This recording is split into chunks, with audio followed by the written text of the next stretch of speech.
വാഹനങ്ങളിൽ യാത്ര ചെയ്യുമ്പോൾ അപകടങ്ങൾ ഉണ്ടാകുമെന്ന ആശങ്ക ഇനി വേണ്ട. കാരണം അപകടമുണ്ടാകുമോ എന്ന കാര്യം വാഹനങ്ങൾ പരസ്പരം സംസാരിക്കും. അതെ, വളരെ ചുരുക്കം രാജ്യങ്ങളിൽ മാത്രം നടപ്പാക്കിയ വെഹിക്കിൾ ടു വെഹിക്കിൾ കമ്മ്യൂണിക്കേഷൻ സംവിധാനം വാഹനങ്ങളിൽ ഘടിപ്പിക്കാൻ ഒരുങ്ങുകയാണ് ഇന്ത്യ. കേന്ദ്ര ഗതാഗത ഹൈവേ മന്ത്രാലയമാണ് ഇതിനുള്ള അനുമതി നൽകിയത്.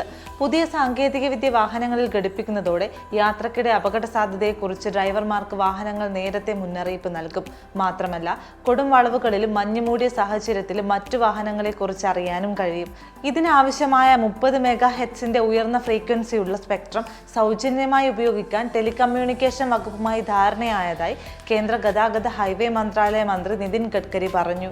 സംസ്ഥാനങ്ങളിലെയും കേന്ദ്രഭരണ പ്രദേശങ്ങളിലെയും ചീഫ് സെക്രട്ടറിയുമായി നടത്തിയ ചർച്ചയിലായിരുന്നു ഗഡ്കരിയുടെ പ്രഖ്യാപനം. ഈ വർഷം പുറത്തിറക്കുന്ന കാറുകളിലായിരിക്കും ആദ്യം പദ്ധതി നടപ്പാക്കുക. പിന്നീട് മറ്റു വാഹനങ്ങളിലേക്കും നിർബന്ധമാക്കും.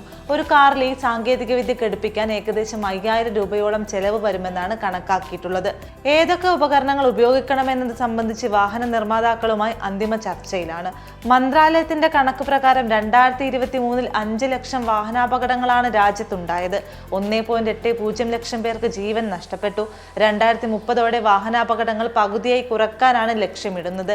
റേഡിയോ സിഗ്നലുകൾ ഉപയോഗിച്ച് വാഹനങ്ങൾ തമ്മിൽ പരസ്പരം ആശയവിനിമയം നടത്തുന്ന സാങ്കേതിക വിദ്യ വളരെ കുറച്ചു രാജ്യങ്ങളിൽ മാത്രമേ നടപ്പാക്കിയിട്ടുള്ളൂവെന്ന് കേന്ദ്ര ഗതാഗത ഹൈവേ സെക്രട്ടറി വി ഉമാശങ്കരും വ്യക്തമാക്കി.